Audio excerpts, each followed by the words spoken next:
Maya nĩ matigari ma ngari iria kũratuĩka ĩkumaga mwena wa Kitale yerekeire gũkũ mũciĩ-inĩ wa Nairobi, ngari iria ĩgũthirwo nĩ kĩrori gĩkĩ kĩrĩa onakĩo gĩkũrorete mwena ũyũ.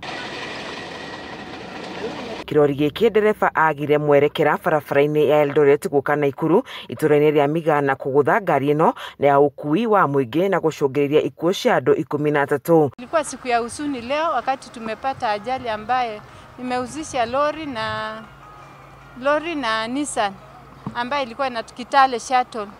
Lori iliweza kugonga Nissan ambaye watu wote waliweza kukufa ambaye ni watu 12. Kamanda wa borithi kuma gĩcigo mbunge kĩa Molo Timon Odingo nĩekĩrĩte mũkonde ũhoro wa kiuga ona ndereba na tani boy a kĩrori gĩkĩ nĩ makuire mũtino-inĩ ũyũ. Na hii lori ili lose control ikaanza kuyumba ikagonga ukuta hii yenye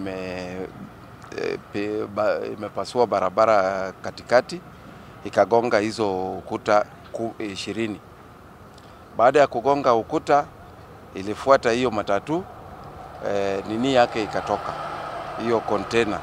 The container was carrying coffee for export, na hiyo container ndio imeleta shida yote, ikalalia matatu na ikapeleka matatu mpaka kwa mtaro. Gũtirĩ mũndũ ũhonokire mũtino-inĩ ũyũ, na oho thirikari ĩkĩũrio gwĩka mĩtũkĩ na kwararamia barabara ĩno kuona kĩhĩri kĩa andũ nĩ makuĩrĩire mũtino-inĩ ũyũ. Ajali hii ilitendeka kuanzia saa 8 usiku.